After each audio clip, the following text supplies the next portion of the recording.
बोलो श्री सतगुरु भगवान परमात्मा की जय हो। वेदांत के यति साखी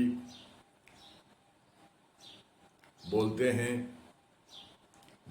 परंतु उसका अर्थ नहीं समझने के कारण वह बोली अनबोली है, और कई बोलते भी हैं, कईयों को मालूम भी नहीं ये अर्थ साखियाँ है क्या।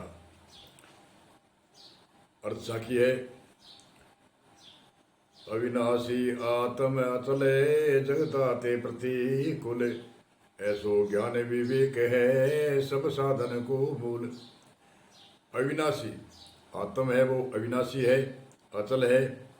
अविनाशी आत्म अचल है, जगताते प्रतिकूल, जगत से प्रतिकूल है, जगत नाशवान है, मिथ्या है, चलायमान है, आत्म अचल है, अविनाशी है।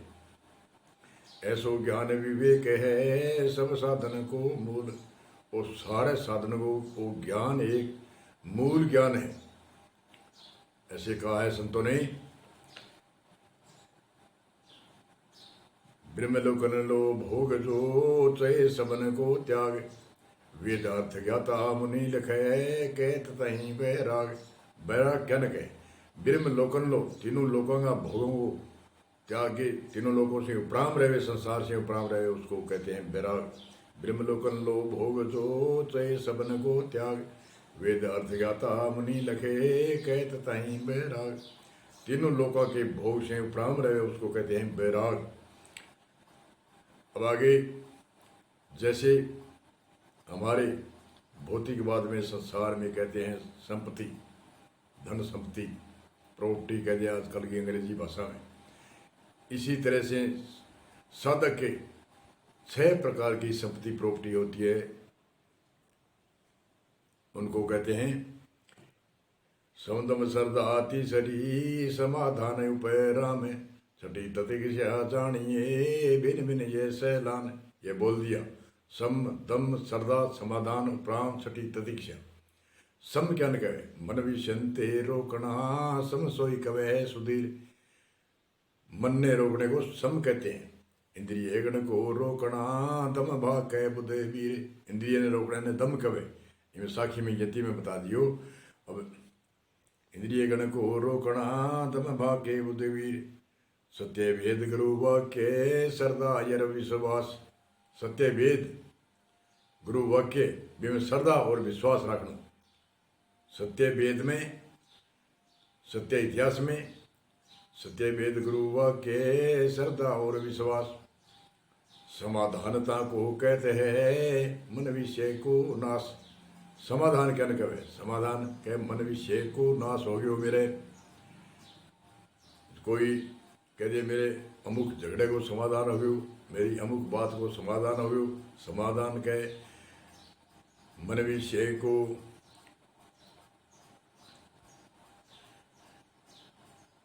समाधानता को कहते हैं मन विषय को नाश। क्या समाधान क्या न कहे, क्या मन विषय, मन के, मन और मन के विषय है, 5 विषय है, उनको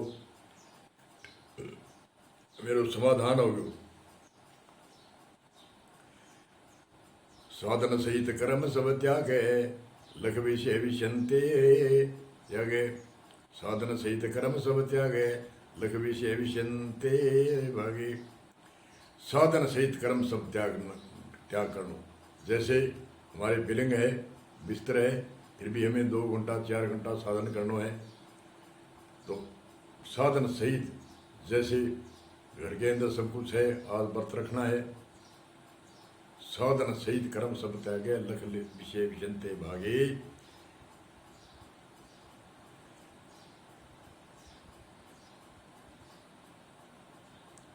दीर्घ न्यारी ज्यों भय गिलाना, यह लक्षण उपराम बखाना। साधन सहित कर्म सब त्यागे, लख विषय विषंते त्यागे। दीर्घ न्यारी ज्यों भय गिलाना, दीर्घ कवे नेत्र ने, नेत्र से विषय विकार की गिलानी होगी।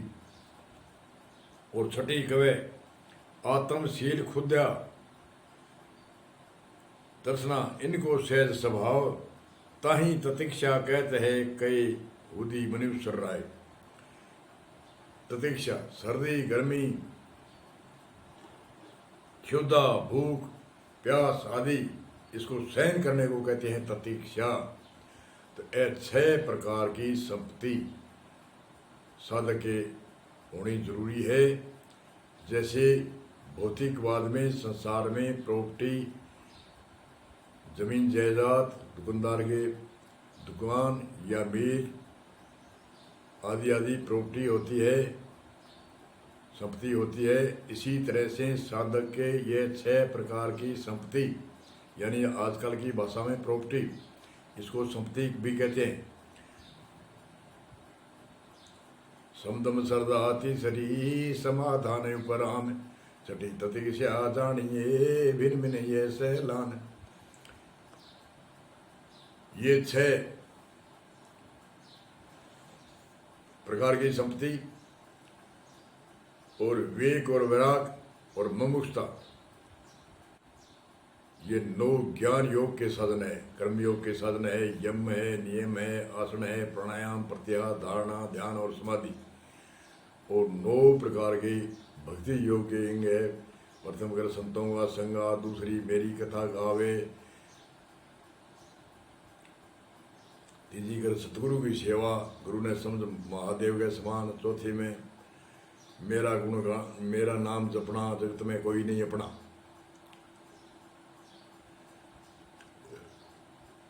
छठी में ज्ञान कर लेना, 7वीं समदर्शी रहना, एक समान सब में एक समान। 8वीं मोक्ष मिल जावे, धार संतोष सुख पावे, संतोष धारण करनो। दोष परदोष सुपने नहीं लियावे, राम घटघट में सारा में राम परमात्मा सारा में घटघट में देखे।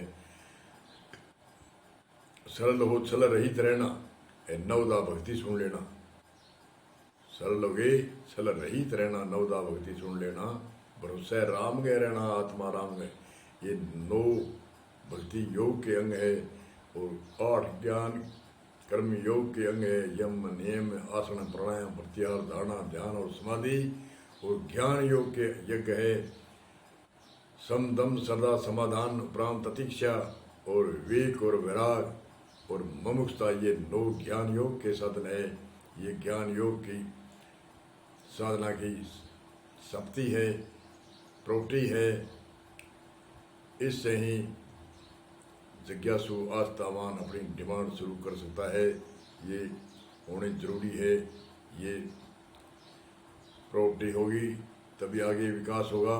चाहे भक्ति हो, चाहे ज्ञान योग हो, चाहे कर्म योग हो, चाहे संसारिक भौतिकवाद में भी जो प्रॉपर्टी होती है उससे भी डिमांड खड़ी हो सकती है। बिना प्रॉपर्टी के कोई डिमांड खड़ी नहीं हो सकती।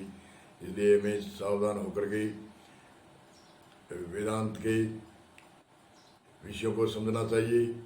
जब तक हम नहीं समझते अरे ये क्या बोलिया क्या, कोई अगर ये फड़ीवट ज्ञान करेगा, कोई इधर जाएगा कोई इधर करेगा, ऐसे करेगा तो हम उसकी ताली बजाएंगे, उसको हम सच मानेंगे। जब तक आप खुद वेदांत ज्ञान और मूल ज्ञान और एक यथार्थ ज्ञान जब तक आपके समझ में नहीं आएगा तब तक औरों की हम ताली बजाते रहेंगे। चाहे कैसे भी कहे उसकी हम ताली बजाते हैं। ये क्या ताली है? जब जो ज्ञान करते हैं आजकल ज्ञानी ज्ञान करते हैं, 2 बात इधर की दोनों को कटाक्ष शब्द करते हैं। इस संत ने ये कह दिया, इसने वो कह दिया, इसने ये गलत लिख दिया, ये वाणी गलत है, ये भजन गलत है, ये विषय गलत है।